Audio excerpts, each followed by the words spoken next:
ইনতালাকা সালাসাতু রাহতিম মিম্মান কানা ক্বাবলাকুম। আল্লাহ নবী বলেন অতীত জামানার তিন ব্যক্তির ঘটনা আমাদেরকে শোনায়।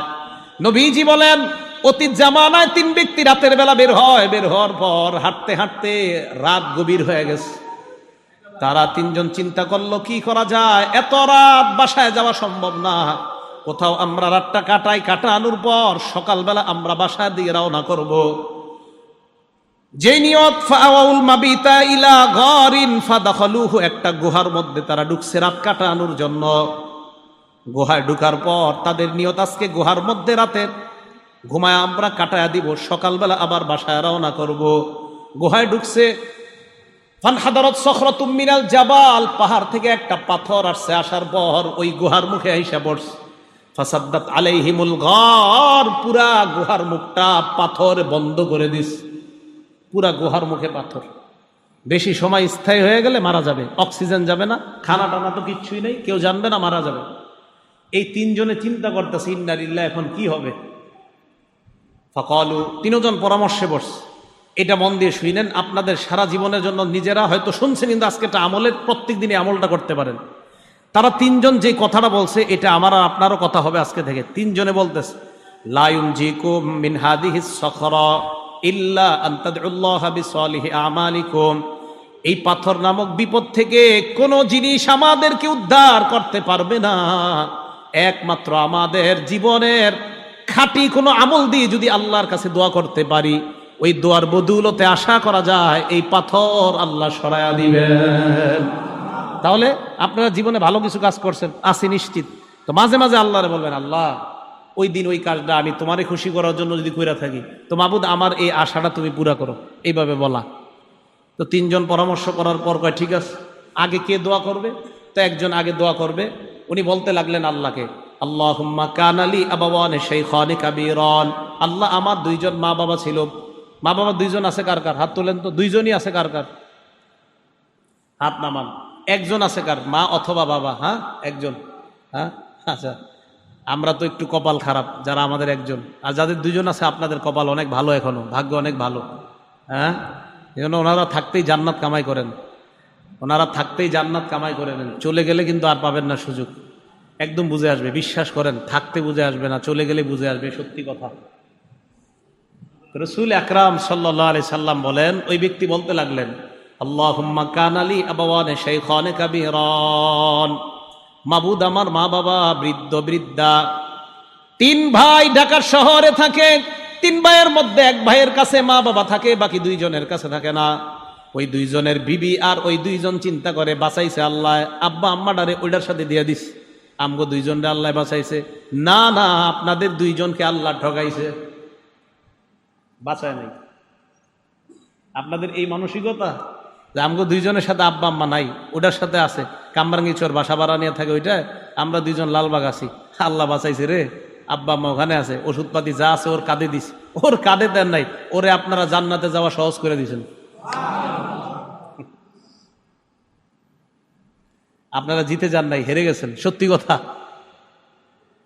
তো বলতেছে আল্লাহ আমার আব্বা আম্মা দুইজন আছে, কুনতুলা আগবিকু ক্বাবলাহুমা আহলান আও মালা, আল্লাহ আমি প্রতিদিন দুধ দহন করতাম, করার পর আব্বা আম্মার আগে আমি আমার পরিবারের কাউকে দুধ দিতাম না, দাস দাসীকেও দিতাম না, বাসায় আনার পর আগে আব্বা আম্মারে খাওয়াইতাম, এরপর অন্যদেরকে দিতাম। এই কথা বলার পর আল্লাহকে বলতে লাগলেন, ফানা আবি ফি তলাবি শাইইন ইয়াওমা, একদিন আমি একটা প্রয়োজনে অনেক দূরে চলে যাই, যাওয়ার পর ফালাম উরিহ আলাইহিমা হাত্তা নামা, আসতে আসতে দেরি হয়ে যায়, রাতের বেলা এসে দেখি আব্বা আম্মা ঘুমায় গেছে।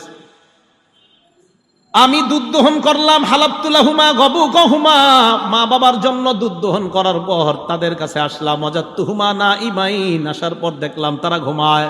কারিহতু আন আগবিকা ক্বাবলাহুমা আহলান আও মালা, আমি আমার আব্বা আম্মার পূর্বে পরিবারের কাউকে দুধ দেওয়াটা অপছন্দ করলাম। আমি চিন্তা করলাম কি করা যায়, ফালাবিস্তু ওয়াল কদাহু আলা ইয়াদাইয়া আনতাজিরু ইস্তিকাযিহিমা, আমি সারা রাত মা বাবার সামনে দাঁড়ায় রইলাম, জাগ্রত হওয়ার অপেক্ষায় দুধের পেয়ালা আমার হাতের মধ্যে রাখলাম। দুই হাতের মধ্যে পেয়ালা নিয়ে আমি দাঁড়িয়ে রইলাম। হাত্তা বারাকাল ফাজরু, ফজরের সময় যখন হয়ে যায়, আব্বা আম্মা জাগ্রত হওয়ার পর সারিবা গাবু কহুমা, আমার আব্বা আম্মা আমার থেকে দুধ নিয়ে দুধ পান করেছে। মাবুদ, সারা রাত মা বাবার জন্য দাঁড়ায় ছিলাম। ইন কুনতু ফাআলতু যালিকা ইবতিগা ওয়াজহিক, আমি যদি এই কর্মটা তোমাকে খুশি করার জন্য করে থাকি আল্লাহ, ফাফাররিজ আন্না মিন হাদিহি সখরাতি মা নাহনু ফি, আমাদের এই গুহার মুখ থেকে তুমি পাথর সরায়া দাও। আল্লাহ নবী বলেন, এই দোয়া করার সাথে সাথে তিনজন গুহার মুখের দিকে তাকায়, তাকায় দেখে আস্তে আস্তে গুহার মুখ থেকে পাথরটা সরে যায়। নবীজি বলেন হালকা সরছে, লা ইস্তাতিউনাল খুরুজ, বের হতে পারে না, এতটুকু সরছে মানে ফাঁকা হয়েছে, একটু বাতাস টাতাস আসে, কিন্তু বের হতে পারবে না। এবার দ্বিতীয় জন দোয়া করতে লাগলেন, উনি বলতে লাগলেন, আল্লাহুম্মা কানাত লি বিনতু আম, আল্লাহ আমার একটা চাচাতো বোন ছিল, কানাত আহাব্বান নাসি ইলাইয়া, এই বোনটা অনেক সুন্দরী ছিল, আমার কাছে খুব প্রিয় ছিল, তো ফারাদতুহা আন নাফসিহা, আমি তার সাথে অপকর্ম করতে চাইলাম। নাউজুবিল্লাহ বলেন, আবার বলেন নাউজুবিল্লাহ। আমার একটা চাচাতো বোন ছিল এরকম, তো বলতেছে ফামতানাত মিন্নি, আমি আমার বোনটাকে বললাম তুমি আমার সাথে, অনেক ছোট ছোট বাচ্চারা আছে আপনারা বুঝে নেন, তো যাই হোক এই প্রস্তাব দেওয়ার পর তখন আমার বোনটা রাজি হলো না। হাত্তা আলাম্মাত বিহা সানাতুম মিনাস সিনিনা, একবার কি হলো, 1 বছর দেশে দুর্ভিক্ষ লাগলো, এই দুর্ভিক্ষের কারণে আমার বোনের উপরে গজব লাগছে, মানে অভাব অনটন দেখা দিছে, টাকা পয়সার অভাব লাগছে। ফাজাআতনি, আমার কাছে আসছে, আইসা কয় আমার কিছু টাকা পয়সা দিয়ে সাহায্য করো। ফাআতাইতুহা 20 ওয়া 100 দিনার, আমি তাকে 120 দিনার স্বর্ণ মুদ্রা দিলাম। আলা আন তুখাল্লিয়া বাইনি ওয়া বাইনা নাফসিহা, এই শর্তে আমার সাথে ওই কর্মটা করতে রাজি হতে হবে। বলেন নাউজুবিল্লাহ। ফাফালাত, সে রাজি হয়ে গেছে। রাজি হওয়ার পর হাত্তা ইযা কাদারতু আলাইহা, আমি যখন পরিপূর্ণ সুযোগ গ্রহণ করলাম, করার পর আমি যখন তার সাথে এই অন্যায় কর্মটা করব, বোনটা আমার দিকে তাকায় কয় লা উহিল্লু লাকা হাত্তা তাফুদ্দাল খাতামা ইল্লা বিহাক্কি, আমার মোহর ভাঙ্গার অনুমতি আমি তোমাকে দিতে পারি না, তোমার জন্য বৈধ মনে করি না, তুমি চাইলেই অপকর্মটা করতে পারো, তবে আমার মোহর আছে একটা, ওই মোহর আনা দিয়ে কোনো পুরুষ এখনো আমাকে বৈধ করে নাই, তুমিও বৈধ করো নাই, তুমি যদি মোহর আনা পরিশোধ করে বৈধ করতে পারো তাহলে এটা হবে বৈধতার শুরুত, অবৈধভাবে আমি তোমার জন্য এই কর্মটা অন্যায় মনে করতেছি। ওই ব্যক্তি বলেন ফাতাহাররাজতু মিনাল বুকুই আলাইহা, আমার বোন এটা বলার পর আমার মাঝে তোমার ভয় সৃষ্টি হয়ে যায়, আমি এই অন্যায় কর্মটা করা, তার সাথে করাটা গুনাহ মনে করলাম। ফানসরাফতু আনহা, সেখান থেকে আমি ফিরে গেলাম। ওয়া তারাক্তুল্লাযী, আমি যে স্বর্ণ আমার বোনকে দিয়েছিলাম এটাও বললাম, অপকর্মের তো প্রশ্ন আসে না, 120 দিনার স্বর্ণ তোমাকে দিয়েছিলাম, এটাও আমাকে ফেরত দিতে হবে না। আল্লাহ, আমি যদি তোমাকে খুশি করার জন্য সেদিন এই অন্যায় কর্ম থেকে ফিরে আসি আর এই টাকাগুলা মাফ করে দিছি, মাবুদ যদি তোমাকে খুশি করার জন্য হয়ে থাকে আমাদের এই গুহার মুখ থেকে তুমি পাথর সরায়া দাও। নবীজি বলেন তারা তাকায় দেখে আস্তে আস্তে পাথরটা আর একটু সরে যায়, গয়রা আন্নাহুম লা ইস্তাতিউনাল খুরুজ, তবে বের হওয়ার মতো এখনো সরে না। সরস বাকি আছে কয়জন?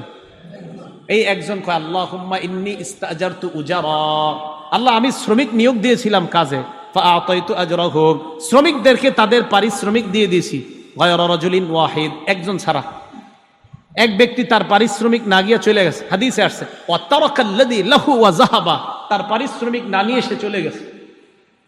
আমি চিন্তা করলাম কি করা যায়, ফাসাম্মারতু আজরাহু, আমি তার পারিশ্রমিকটা ব্যবসায় খাটাইলাম। সুবহানাল্লাহ। এই যুগের গার্মেন্টস মালিকরা এটা করবে? আল্লাহ জানে, হয়তো করবে, আছে ভালো মালিক থাকতেও পারে। আমি তার টাকাটা ব্যবসা খাটাইলাম, খাটানোর পর ফাকাসুরাত মিনহুল আমওয়াল, প্রচুর সম্পদ হয়েছে এই টাকায়।